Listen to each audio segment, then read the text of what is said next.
Hello and good morning to all of you students.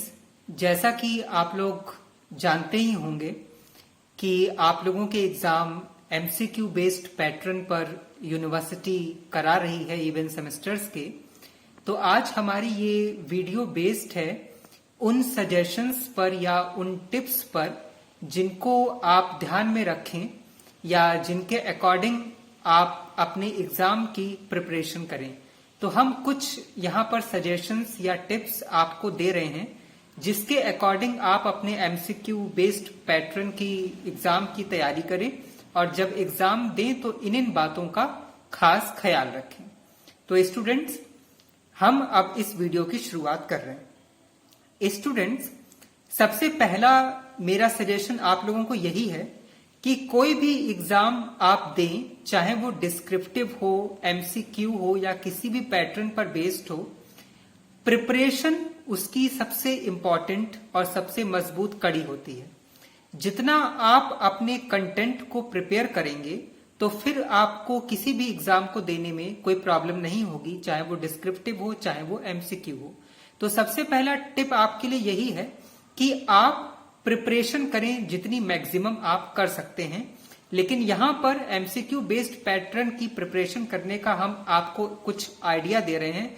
तो इस idea के according या इन सजेशंस और टिप्स के अकॉर्डिंग आप अपने एमसीक्यू एग्जाम जो आपके इन फ्यूचर में होने वाले हैं उनको आप प्रिपेयर करें। स्टूडेंट, सबसे पहला काम आप ये करें कि आपका जो भी एग्जाम होने वाला है उस सब्जेक्ट का अपना खुद का शॉर्ट नोट्स बनाएं। और शॉर्ट नोट्स को बहुत डिटेल में नहीं बनाना है जो ज्यादा टाइम ले, उसको इस तरीके से बनाना है। सपोज आपके 5 यूनिट हैं सिलेबस में और सभी यूनिट्स में 5-5 या 4 टॉपिक हैं या 6 हैं, जितने भी हैं, तो सभी टॉपिक्स का जो बेसिक है उसको अलग से आप नोट कर लीजिए। जैसे सपोज पहली यूनिट है, उसमें मान लिया सब्जेक्ट प्रोजेक्ट मैनेजमेंट है आपका, तो प्रोजेक्ट बेसिकली है क्या उसको एक लाइन में समझ लीजिए, नोट कर लीजिए। प्रोजेक्ट कितने टाइप्स के होते हैं उनकी केवल हेडिंग लिख लीजिए।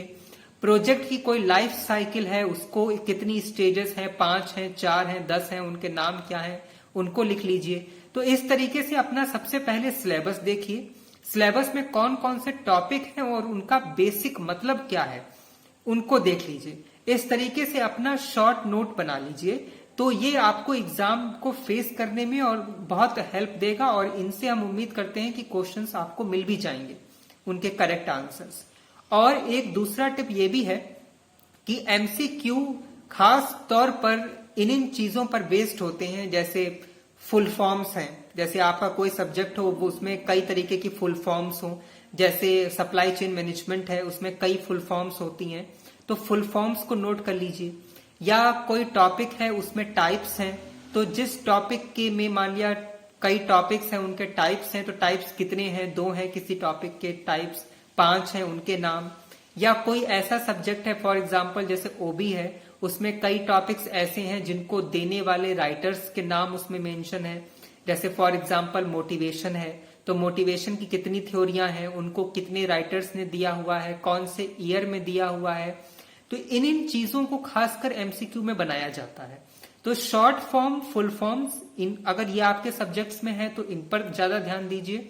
इसके अलावा ऑब्जेक्टिव पर, जैसे किसी टॉपिक का मेन ऑब्जेक्टिव क्या है, जैसे प्लानिंग का मेन ऑब्जेक्टिव रिड्यूस अनसर्टेनिटी, तो इसी तरीके से आपके डिफरेंट सब्जेक्ट में जो जो टॉपिक्स हैं उनका मेन ऑब्जेक्टिव क्या है, फुल फॉर्म, शॉर्ट फॉर्म, किस टॉपिक को कौन से राइटर ने दिया हुआ है, राइटर ने दिया है तो कौन से ईयर में दिया हुआ है, कौन सी उन्होंने बात पर ज्यादा फोकस किया हुआ है। इस तरीके के आप आंसर्स ज्यादातर निकालें। जैसे सपोज अगर आपका सब्जेक्ट जीएसटी है तो जीएसटी की full form goods and service tax है, फिर वो कितने तरीके का है, सपोज 3 तरीके का है तो 3 तरीके के जो हैं उनकी फुल फॉर्म्स, कौन से ईयर में आया, इसको लाने के पीछे मेन ऑब्जेक्टिव क्या था, इससे क्या फायदा हुआ, इसके कितने रेट हैं। तो जो बेसिक चीजें हैं उनको आप अलग से नोट करिए, उनके नोट्स बनाइए और उसके अकॉर्डिंग आप प्रिपरेशन करिए। तो इससे आपको क्वेश्चंस के आंसर्स देने में बहुत हेल्प मिलेगी और ये आपके लिए ज्यादा टाइम कंज्यूमिंग या टाइम टेकिंग भी नहीं होगा। तो इसके अकॉर्डिंग आप प्रिपेयर करिए। ओके नेक्स्ट टिप ये है स्टूडेंट्स कि कोई भी सब्जेक्ट का एग्जाम हो या किसी भी पैटर्न पर बेस्ड एग्जाम हो, एग्जामिनेशन में टाइमिंग का बहुत ज्यादा ख्याल रखिए और टाइम मैनेजमेंट का खास तौर पर ख्याल रखिए। और ये तभी पॉसिबल है जब सबसे पहले तो आप अपने एग्जाम में टाइम से पहुंचे। सपोज आपका एग्जाम 2 घंटे का है और आप आधे घंटे लेट ही पहुंचेंगे तो फिर आपके पास 1.5 आवर बचा और फिर उसमें आप हड़बड़ी दिखाएंगे तो क्वेश्चन जो सही होने होंगे वो भी गलत हो जाएंगे हड़बड़ी में। तो अगर एग्जाम में जो टाइमिंग है उससे एटलीस्ट 15 से 20 मिनट पहले तो अपने रूम में पहुंच जाएं। अपनी जो आंसर शीट है उसके जो कॉलम्स हैं जैसे रोल नंबर वगैरह, पेपर कोड, अपने सिग्नेचर, ये सारे काम पहले से करके रख लें, ना कि जब पेपर शुरू हो जाए तो ये करें, तो इससे टाइम वेस्ट होगा। तो टाइम को वेस्ट ना करें, एग्जाम में टाइम से पहले पहुंचे और जो आपकी आंसर शीट है उसको पहले से भर लें, क्वेश्चन पेपर मिलने से पहले ऐसी कोशिश करें। उसके बाद जब आपका क्वेश्चन पेपर स्टार्ट हो जाए और आपके पास 2 घंटे का समय हो और आपको 75 क्वेश्चंस करने हैं या 100 करने हैं या जितने भी करने हैं, तो आप अपने टाइम को मैनेज करिए। ऐसा ना करिए कि शुरुआत के 1 घंटे में 10 क्वेश्चन ही हो पाए, अब 1 घंटे में आपको बाकी के 65 क्वेश्चन करने हैं तो आप हड़बड़ी करेंगे, क्वेश्चंस गलत होंगे। तो अपना टाइम मैनेजमेंट कर लें। तो ये दूसरा सबसे इंपॉर्टेंट टिप था कि टाइम मैनेजमेंट करें, एग्जाम में टाइम से पहुंचे और अपनी जो आंसर शीट है उसको पहले से भर लें एग्जाम के स्टार्टिंग होने से पहले। थर्ड सबसे मोस्ट इंपॉर्टेंट टिप है कि क्वेश्चंस को के आंसर को मार्क करने से पहले उसको अच्छी तरीके से पढ़ लें, उसको समझ लें, उसका हिंदी मतलब निकाल लें कि वो क्या कह रहा है। ऐसा नहीं करना है कि जैसे ही आपको आया तो आपने सोचा एमसीक्यू पैटर्न है, जल्दी जल्दी आधे घंटे में भर दो, 1 घंटे में कॉपी जमा करके चले जाओ, ये चीजें ना करें। क्वेश्चंस को पढ़ लें, 1-1.5 घंटे का टाइम लें 75 क्वेश्चंस को करने का, उसको अच्छे से पढ़ लें और फिर उसके आंसर को दें।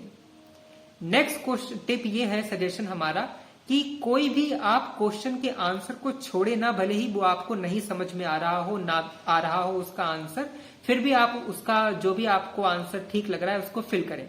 ऐसा इसलिए क्योंकि इन एग्जाम्स में कोई निगेटिव मार्किंग तो है नहीं जो आप क्वेश्चन के आंसर छोड़ाएं। सपोज 75 आपको करने हैं और आपको 60 ही समझ में आ रहे हैं तो आप 15 छोड़िए मत। अगर आप 15 क्वेश्चन छोड़ देंगे तो वो आपके 15 मार्क्स तो बिल्कुल 0 हो गए। तो आप उन क्वेश्चंस को जो नहीं भी आ रहे हैं उनके आंसर्स को आप दें, क्योंकि निगेटिव मार्किंग नहीं है। अगर आपने क्वेश्चन नहीं भी आ रहे हैं और आपने आंसर दे दिए तो सपोज 15 नहीं आ रहे हैं और आपके 5 सही भी हो गए तो वो आपके 10 नंबर बन जाएंगे या 5 नंबर जो भी हैं वो बन जाएंगे। तो क्वेश्चंस कोई भी छोड़े ना, सभी क्वेश्चन जितने अटेम्प्ट करने हैं उनको अटेम्प्ट जरूर करें with in definite time. Next tip ये है कि क्वेश्चंस को ऑर्डर वाइज यानी सीक्वेंस वाइज करें तो बेहतर है, क्योंकि ये एमसीक्यू बेस का पैटर्न है। सपोज आपने पहला किया, फिर पहले के बाद आपने 10वें पे पहुंच गए, फिर 4th कर लिया, तो लास्ट में जब आपके पास टाइम कम बचेगा तो आप उस हड़बड़ी में क्वेश्चंस को भूल जाएंगे कि कौन सा छूट गया है, कौन सा रह गया है। आंसर शीट एमसीक्यू की होती है तो एकदम से नजर पड़ती भी नहीं है कि कौन सा छूट गया है। तो क्वेश्चंस को ऑर्डर वाइज करने का सोचें।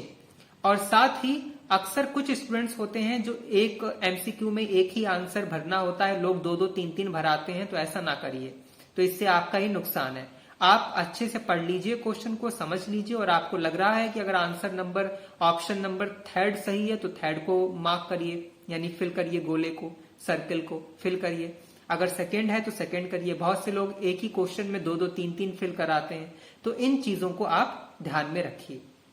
और बाकी यही टिप है कि एग्जाम के दौरान बहुत ज्यादा नर्वस या बहुत ज्यादा टेंशन में नहीं रहना है, अपनी बस प्रिपरेशन पर फोकस करना है और अपना 100% देते हुए अपने एग्जामिनेशंस को फेस करना है।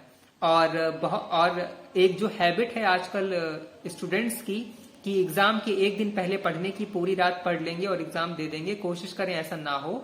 आप पहले से अपनी प्रिपरेशन करें और एग्जाम के दिनों में भी जो सफिशिएंट स्लीप है वो लें, पर्याप्त नींद लें, अपने खाने पीने का ध्यान रखें, अपनी सेहत का ध्यान रखें और जो ये टिप्स दिए हैं इनको ध्यान में रखते हुए अपनी प्रिपरेशन करें। हम उम्मीद करते हैं कि आपको इस वीडियो से कुछ बातें समझ में आई होंगी और अगर आप इन बातों को अपने एग्जाम की प्रिपरेशन में और एग्जाम टाइमिंग में अप्लाई करेंगे तो हम उम्मीद करते हैं कि आपको इससे बहुत हेल्प मिलेगी। Till then stay tuned with us, have a nice day, thank you so much, good luck for all your exam, have a nice day, bye bye.